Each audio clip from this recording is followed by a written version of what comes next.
Meet Dustin Mitchell, an Amazon employee turned guitarist by 2021 who decided to give his metal band a name, and this name will soon get him into a legal battle with id Software to the extent of having a court case that's pointed up to 2023 itself. Today we're going to talk about the story of Dustin Mitchell and his legal battle against id Software for naming his band Doomscroll.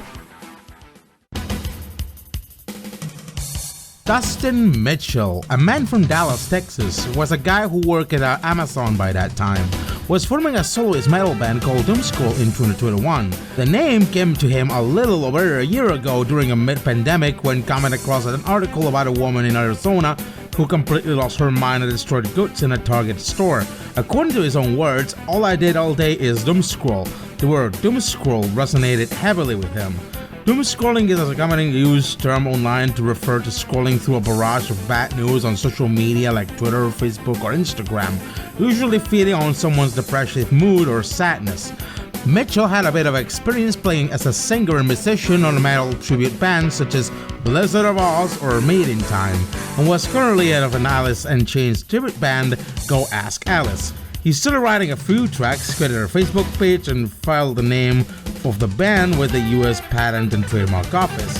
That was apparently the first sign of trouble because shortly after, he received an email from what is presumed to be an id Software attorney called Wade Cloud.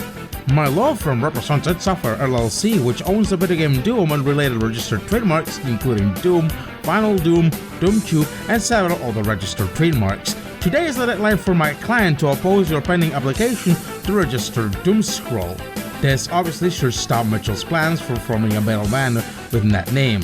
And it seems the legal case has been appointed and is still ongoing up to this year 2023 with no foreseeable conclusion in sight. But you might be actually surprised that this is not the only time id Software has been doing this thing. Mitchell had dug up its track record on the trademark office since his band had nothing related to Doom, the game, at all, and he became shocked that this has been a thing that id Software has been throwing trademark lawsuits at for really long. But before we continue with the video, we have to bring today's sponsor because this video has been sponsored by nothing more than the JMAA.tv Goon Forum. A while ago at JMAA.tv, we have opened a public forum board for all of our fans and goons out there for discussing anything. The whole intent of this community is to create an alternative community free of the high-class Hollywood tier meddling of community cliques or butt buddies, for offering an alternative discussion to our community to boards like Doom World, the Set Doom Forums, and others given their circumstances. And I pretty much know these latter boards have a certain reputation of bourgeoisie tier meddling, so that's why we started this forum. Entering the forum is free, of course, and you can find the forum at jma.tv/forum, but you'll get access to a Twitter tier verified badge to make fun of Elon Musk for only around $6.69 as a one-time payment, and included with it is an exclusive board for funsies. You can find that forum linked in the video description below. And now, back to the video.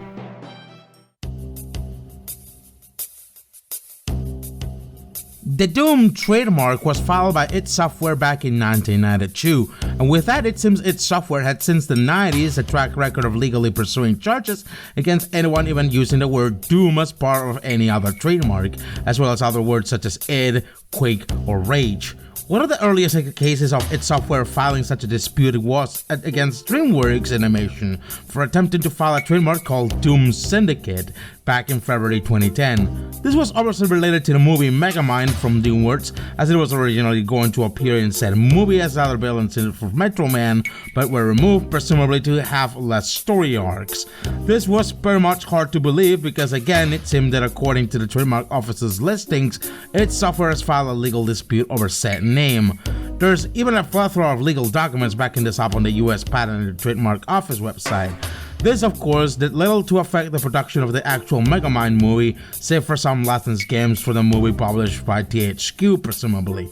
This is even a bit uncertain unless someone of authority can confirm me, but on August 25, 2010, the Doom Syndicate trademark has been filed for abandonment. You'll easily notice by the whole listing that nearly all of the trademark disputes made by id Software had something to do with trademarks or properties that had little to nothing to do with the actual Doom, Quake, or Rage game franchises, or hell, the id Software trademark if anything. The most recent case was of trademark dispute was in February 6, 2023, where a gambling company Novomatic attempted to trademark the word Fruitquake, presumably for any of the gambling machines to which its software filed a trademark dispute. You can easily imagine that Fruitquake had nothing to do with the actual Quake gaming franchise at all, so it seems apparent that its software mainly is so overprotective of their Doom, Quake, or Rich trademarks to avoid market confusion, although most of its properties had little to nothing to do with its say game franchises.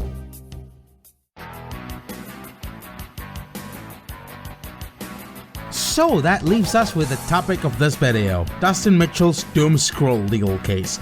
The actual dispute by id Software was filed on October 2021, and Mitchell, the defendant, had time to answer to the trial dates by November 2021. It seemed evident that the trials were practically set up on April 2023. However, in September 22, 2022, in the end, the opposition to Mitchell's trademark was deemed as sustained due to the lack of filing an answer, since no response to the notice of default has been filed. So the Doomscroll trademark has been filed as abandoned and terminated in September 2022. There hasn't been either any updates on the official Doomscroll Facebook page made by Mitchell since 2021, so it's left assured that the project was officially dead on arrival. Mitchell, however, didn't give up on his career as a guitarist. He keeps posting relevant guitar playing content as such on his Facebook, and that's where, sadly, our story ends. id Software in the end is so completely overprotective of their own trademarks that they're willing to file trademark disputes against even completely unrelated trademarks that have little to nothing to do with their own games. And sadly, that's how the law works.